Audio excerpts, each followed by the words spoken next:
코칭의 핵심 역량 수업입니다. 많은 사람들이요, 코칭 그러면은 조언을 주는 것으로 생각합니다. 그래서 좋은 코칭이라는 거는 현명한 어떤 지혜, 조언을 그 사람한테 주는 것이다 라고 생각하기 쉬운데요. 사실은 코칭은 정반대의 접근법이라고 할 수 있어요. 누군가한테 조언을 하고 이렇게 해라 저렇게 해라 라고 하기보다는 그 사람이 스스로 생각하고 더 깊게 성찰하고 나한테 가장 도움이 되는 해법을 스스로 찾을 수 있다고 믿고 그거를 지지해 주는 것이 바로 코칭입니다.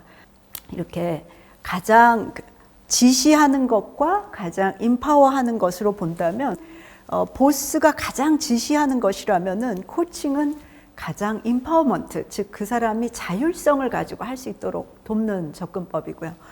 또 telling answer, 답을 말해주는 쪽보다는 asking questions, 질문을 하는 쪽이 코칭이라는 걸 알 수가 있습니다. 상대방 중심적인 접근법이다. 즉 그 얘기는 우리가 지시하고 또는 가르치고 조언할 때는 내가 하는 생각이 뭔가가 제일 중요하잖아요. 그래서 그거를 me-centered, 나 중심적인 어프로치다라고 얘기합니다. 반대로 코칭은 상대방이 지금 어떤 생각을 하고 있고 그 사람의 의식은 어떻고 그 사람은 무엇을 원하는가 거기에서 이끌어내기 때문에 you-centered, 즉 상대방 중심의 접근법이라고 할 수가 있어요.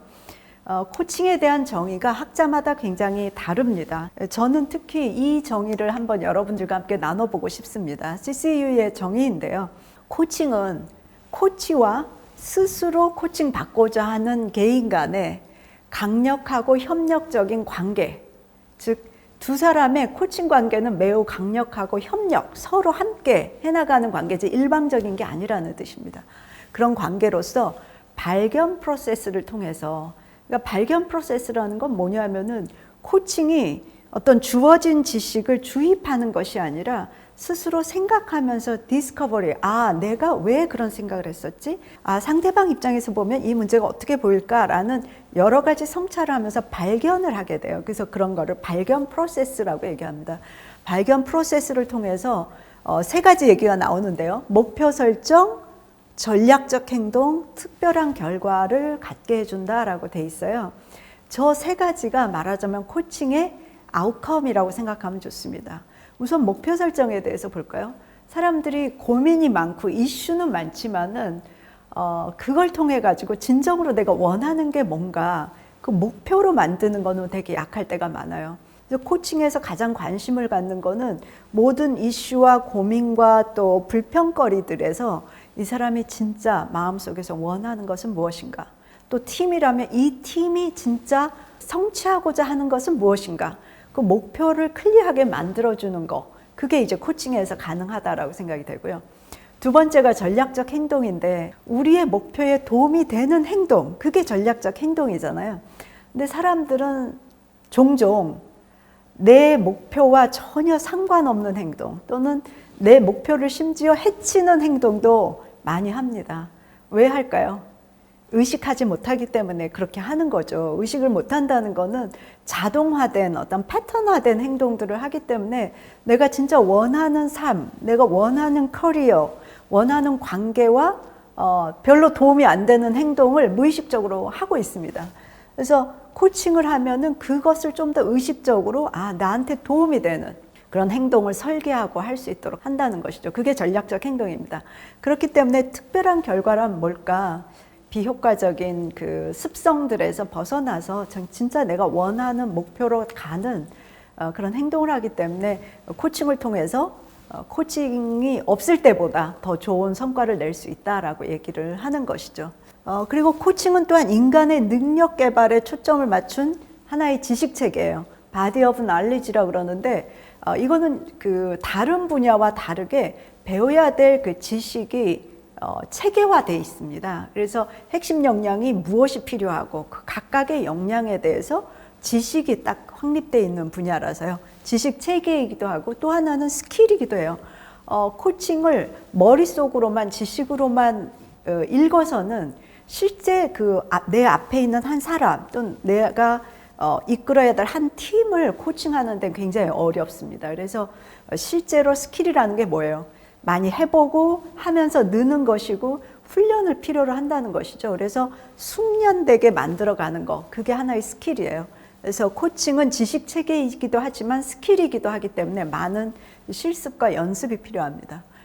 그리고 또 하나는 연결 방식이다라고 나오죠. 그러니까 코칭은 뭐랄까요? 우리 way of being이라고 그러는데 존재 방식을 얘기해요. 그 사람과 나 사이에 연결이 어떠냐, 정말 신뢰할 수 있고 또 그 사람의 잠재력을 믿고 또 어떤 상황에서도 그 사람의 긍정적인 의도를 봐줄 수 있고 그걸 통해서 그 사람 성장시키는 그런 연결 방식이 바로 코칭입니다. 마지막 그 문장도 제가 참 좋아하는 문장인데요. 코칭은 코치와 코치 받는 사람 모두를 발전시킨다는 면에서 상호 발전적이다. 즉 인터디벨롭먼탈하다고 얘기하는데 그 얘기는 저도 코칭을 해왔지만은 코칭 한 20년 제가 했거든요. 20년 동안 굉장히 많은 거를 배웠어요. 책을 읽고 이런 거에서 배우는 것도 있지만 실은 코칭을 제가 하면서 코치로서 그렇게 많은 사람들의 고민을 듣고 그들이 어떻게 분투하는지 알고 그들이 어떻게 평소에 노력하는지 알고 또 새롭게 어떻게 하고자 하는지 그 의지를 듣고 이러면서 저 자신을 진짜 많이 돌아보게 됩니다. 많이 배우고 성숙해지는 그런 자극을 저도 받은 것 같아요. 그래서 코칭은 우리가 서로 배우고 인간적으로 더 발전할 수 있는 상호 발전적인 프로세스다라고 보는 게 정말 코칭에 제가 좋아하는 면입니다. 그래서 우리 코칭을 배울 때 이 관점을 빼놓으면 안 될 것 같아요. 첫 번째가 상대방 중심적인 거다라는 거고 두 번째는 인터디벨롭먼트, 상호 발전적인 관계다. 그래서 우리가 호기심을 가지고 상대방이 생각하는 것이 옳다, 그르다 이런 판단을 하는 게 아니라 왜 그렇지? 거기에 무엇이 있지? 하는 그런 호기심을 가지고 접근할 때 더 파워풀한 코칭이 되기 때문인 거죠. 그래서 코치는 사람들에게 목표를 정하고 그걸 달성하도록 돕는 그런 역할을 하고요. 또 고객들, 여기서 고객이라는 건 코치 받는 사람을 우리 고객이라고 얘기합니다. 고객들에게 스스로 생각하는 것보다 더 많은 것을 할 것을 요구할 수 있어요. 그게 코치가 하는 일입니다. 왜냐하면 우리는 잠재력을 보잖아요. 그러니까 안주하게 하는 거는 코치의 잡이 아니에요. 그 사람이 생각하는 것 이상으로 더 할 수 있다는 거를 할 수 있도록 도와주고 또 요청하고 말해주고 그런 역할을 하고요. 어떠세요? 이 코치가 해야 될 일이 상당히 많죠. 또 한 가지는 우리가 이런 말을 합니다. 이슈가 아닌 사람을 코칭하라. 우리가 사람의 성장에 관심을 가지기 때문에 이슈 자체를 문제를 해결하는 쪽에 초점을 맞추지 말고 우리 핵심 역량을 더 많이 깊이 이해할수록 그 사람 자체를 성장시키는 데 관심을 갖게 돼요. 그 얘기는 뭐냐면 우리도 성인들도 그 발달의 단계가 있습니다. 정말 성숙하고 발달된 단계로 나아가기 위해서 어떤 하나의 이슈, 뭐 예를 들어 가지고 예시를 한번 해볼게요. 우리가 Four Levels of Engagement라고 얘기하는데요. 팩트, 코칭을 할 때 내가 어떤 리더를 코칭한다고 생각해 보세요. 이 사람이 인파워먼트를 못해요. 모든 일을 다 자기가 하면서 마이크로 매니지먼트라고 미세 관리를 하면서 다 팀도 힘들게 하고 자기도 힘든 상태입니다. 근데 보통 보면은 그 팩트의 관점에서 코칭을 하게 되면 인파워먼트를 못하고 있네요. 당신이 일을 다 하고 있네요. 라고 하는 그 팩트만 교정하려고 들어요. 보통 그 밑에 한 단계 더 내려가면은 행동의 습관, 어떤 패턴이 있어요. 그래서 이 사람이 그 일하는 장면만이 아니라 여러 곳에서 그런 패턴을 보이고 있는 것을 함께 발견할 수가 있습니다. 그러면 그 패턴이 어디에서 왔는가에 관심을 갖겠죠. 그 패턴은 뭔가 내가 일을 직접 하지 않으면은 어떤 feeling, 정서적인 그런 감정 때문에 예를 들어서 나는 내가 일을 막 직접 해야 직성이 풀린다 또는 내가 유능한 사람인 것처럼 느껴진다. 그런 것들 때문에 감정을 내가 챙겨야 돼 라고 하는 감정을 느낄 수가 있어요. 아까 얘기한 그런 식으로 보면은 가정, 어썸션이 뭐겠습니까? 필요한 존재가 되려면 내가 직접 다 해내야 돼 라는 그런 전제를 갖고 있을 수 있거든요. 자, 그러니까 우리가 코칭할 때 이슈를 코칭하는 건 뭐겠어요? 인파워먼트 하십시오. 뭐 책임을 나눠야 됩니다.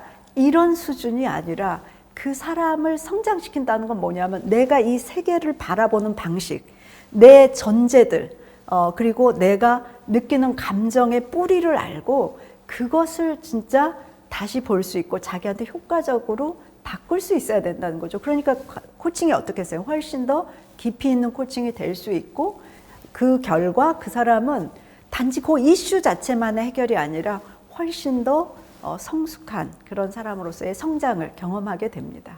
네, 이것이 이제 코칭의 핵심 역량에서 다루는 내용 중에 일부입니다.